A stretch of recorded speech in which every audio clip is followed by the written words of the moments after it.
नमस्कार। आज हम एक ऐसी कहानी की गहराई में जाने वाले हैं जो सुनने में तो बड़ी सीधी सादी लगती है। एक कबूतर और एक मुर्गी की कहानी। लेकिन कुछ ही लाइनों में ये दोस्ती, आज़ादी और हमारी ऑनलाइन दुनिया के बीच छिपे एक बहुत ही मॉडर्न दुख के बारे में कुछ गहरा बता जाती है। तो चलिए इस कहानी को परत दर परत खोलते हैं। तो ये है उस कहानी का टाइटल जिससे हमने ये सब उठाया है, एक छोटा सा एनिमेटेड वीडियो जो चंद लाइनों में एक बहुत ही गहरी कहानी कह जाता है। और ध्यान दीजिए, ये एक सच्ची कहानी होने का दावा करता है। और जैसा कि हम देखेंगे, ये उस तरह से सच है जैसे आज की कई ऑनलाइन कहानियां होती हैं। ये एक गहरी इंसानी भावना के बारे में सच है। तो हर अच्छी कहानी की शुरुआत एक ऐसी घटना से होती है जो सब कुछ बदल देती है। हमारी कहानी भी कुछ ऐसी ही है। सब कुछ एक मिस्टीरियस अराइवल से शुरू होता है। तो सीन कुछ ऐसा है, एक गांव है, सब कुछ बिल्कुल नॉर्मल चल रहा है और फिर बिना किसी चेतावनी के कुछ असाधारण होता है। एक बहुत बड़ा कबूतर गांव में घुस आता है। बस इसी एक घटना से गांव का पूरा माहौल, पूरी शांति भंग हो जाती है। तो चलिए अब हमारे मेन कैरेक्टर से मिलते हैं। कहानी उसे बस इतना ही कहती है, एक बहुत बड़ा कबूतर। ध्यान देने वाली बात यह है कि ये सिर्फ एक कबूतर नहीं है, ये एक बड़ा कबूतर है। इसका साइज ही इसे अलग बनाता है, इसे जरूरी बनाता है। ये छोटी सी डिटेल इसके रहस्य और इसकी अहमियत दोनों को बयां करती है।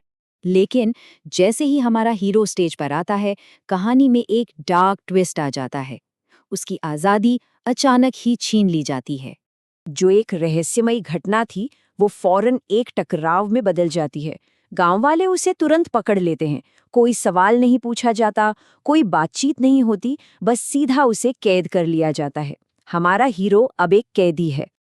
अब देखिए हमारे हीरो की हालत कैसे खराब होती है। पहले उसे पकड़ा जाता है, फिर पिंजरे में डाल दिया जाता है और आखिर में उसे भूखा छोड़ दिया जाता है। और यहीं पर उसकी तकलीफ अपनी चरम सीमा पर पहुंच जाती है। कहानी हमें बताती है कि वो भूख के मारे रोने लगता है। सोचिए जरा, ये एक पावरफुल इमेज है। एक इतना बड़ा शानदार सा जीव अब आंसू बहा रहा है। तो यहाँ सवाल उठता है, क्या हमारे हीरो की कहानी एक पिंजरे में आंसुओं के साथ ही खत्म हो जाएगी? ये कहानी का सबसे नाउम्मीद वाला पल है। लेकिन ठीक यहीं पर उम्मीद की एक किरण नजर आती है। और फिर ठीक उसी वक्त जब लगता है कि सब कुछ खत्म हो गया है, कहानी में आता है एक जबरदस्त मोड़। एक ऐसे बचाने वाले की एंट्री होती है जिसके बारे में किसी ने सोचा भी नहीं था। तो जैसे हमारा हीरो एक बहुत बड़ा कबूतर था, वैसे ही उसे बचाने वाला भी कोई आम पंछी नहीं है। वो एक बड़ा मुर्गी है जो एकदम हीरो की तरह शानदार एंट्री लेता है। कहानी इस पल को बहुत ही सादगी से दिखाती है। मुर्गी आती है और बिना एक पल सोचे कबूतर को आजाद कर देती है। कोई डायलॉग नहीं, कोई प्लानिंग नहीं, बस एक सीधा और पावरफुल एक्शन, रेस्क्यू का। और बस वो दोनों भाग जाते हैं। हमारे दो हीरो, कबूतर और मुर्गी, एक साथ मिलकर अपने दुश्मनों से बच निकलते हैं। एक परफेक्ट हैप्पी एंडिंग लगती है ना? कहानी को तो यहीं खत्म हो जाना चाहिए था, पर ऐसा होता नहीं है। लेकिन कहानी यहाँ खत्म नहीं होती। अब हम कहानी के आखिरी और सबसे हैरान कर देने वाले हिस्से में जा रहे हैं, जहाँ असली संघर्ष सामने आता है।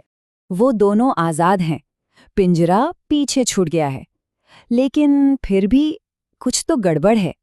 आज़ादी मिलने के बाद भी कबूतर का दुख रहस्यमयी तरीके से लौट आता है। और यही इस कहानी का सबसे बड़ा रहस्य है। उसे कैद से छुड़ा लिया गया है, वो भूखा भी नहीं है, तो फिर हमारा हीरो अभी क्यों रो रहा है? इसका जवाब पूरी कहानी को पलट कर रख देगा। और ये रहा जवाब, एक ऐसा मोड़ जो सब कुछ बदल देता है। कबूतर इसलिए रो रहा है क्योंकि किसी ने लाइक सब्सक्राइब नहीं किया है। और बस इसी एक लाइन के साथ ये कहानी अब एक कबूतर और एक मुर्गी की नहीं रहती, ये कहानी हमारी हो जाती है। देखिए, यहीं पर कहानी पूरी तरह से घूम जाती है। ये एक मेटाफर, एक प्रतीक बन जाती है। कबूतर का असली पिंजरा वो लोहे का पिंजरा था ही नहीं, बल्कि देखने वालों की खामोशी का पिंजरा था। उसकी असली भूख खाने की नहीं थी, बल्कि एंगेजमेंट की, रिकॉग्निशन की थी। ये कहानी असल में ऑनलाइन कंटेंट बनाने वालों का दर्द दिखाती है, जहां किसी की कीमत और खुशी अक्सर लाइक्स और सब्सक्राइब्स जैसे नंबरों से जुड़ जाती है। असली दुख कैद से नहीं, बल्कि नजरअंदाज किए जाने से आता है। और ये हमें एक बहुत बड़े सवाल पर लाकर छोड़ देता है।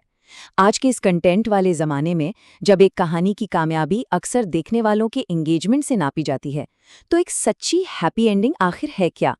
क्या ये कहानी के किरदारों के लिए है या फिर उस बनाने वाले के लिए जो बस चाहता है कि उसकी कहानी को देखा और सराहा जाए? ये एक ऐसा सवाल है जो इस छोटी सी कहानी को आज के वक्त में बहुत ज़रूरी बना देता है। इस विश्लेषण में शामिल होने के लिए धन्यवाद।